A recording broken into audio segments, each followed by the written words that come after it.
मैं doctor Rohit Khandelwal, director interventional radiology in Medanta hospital, Noida. आज मैं आपको बताऊंगा इंटरवेंशनल रेडियोलॉजी के बारे में, जिसे हम शॉर्ट में आईआरवी कहते हैं। इसमें काफ़ी बड़ी-बड़ी कॉम्प्लेक्स बीमारियों का इलाज बिना ऑपरेशन के किया जाता है।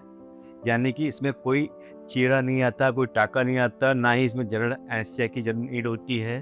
अब आप सोचेंगे कि हम ये ट्रीटमेंट करते कैसे हैं?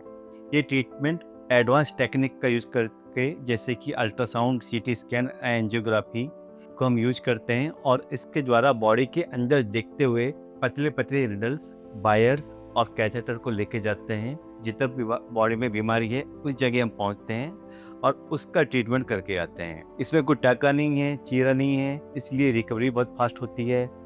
हम देखते हुए सारा ट्रीटमेंट कर रहे हैं, प्रिसाइजली उसी जगह ट्रीटमेंट हो रहा है, तो कॉम्प्लिकेशन का रिस्क भी काफ़ी कम होता है। इसलिए हॉस्पिटल में पेशेंट का स्टे भी काफ़ी कम होता है। Most of the procedure OPD basis procedure होते हैं या डे केयर में होते हैं। पेशेंट सुबह भर्ती होता है, शाम को डिस्चार्ज हो जाता है और जल्दी ही अपने वर्क प्लेस पे जा सकता है। इसमें हम सर से लेकर पाँव तक विभिन्न बीमारियों का अलग अलग तरीक़ों से इलाज करते हैं। जैसे कि आपने सुना होगा कि पैरों की नसों में अगर ब्लॉकेज हो जाता है, तो एक पतली से बैलून का मॉडल ले आके ब्लॉकेज को खोलते हैं, जिस प्रोसीजर को हम बोलते हैं एंजियोप्लास्टी। ऐसे वेरिकोज वेन का इलाज होता है लेजर ट्रीटमेंट के द्वारा। किसी के यूट्रस में फाइब्रॉइड है, जिसे हम रसौली भी कहते हैं, उसका इलाज भी किया जा सकता है बिना यूट्रस को निकाले हुए। किसी का प्रोस्टेट एनलार्जमेंट है, उसकी वजह से बार बार पेशाब आ रहा है, रात में जागना पड़ रहा है, उसका ट्रीटमेंट पॉसिबल है।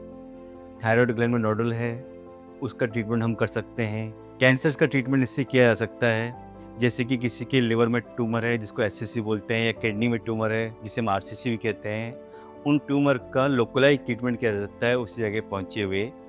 हम उस जगह पे जाके या तो कीमोथेरेपी इंजेक्ट करके आते हैं, या फिर एक पतली सी निडल डाल के और उस ट्यूमर को पूरा बर्न कर देते हैं, वो भी एक पतले से निडल होल के द्वारा।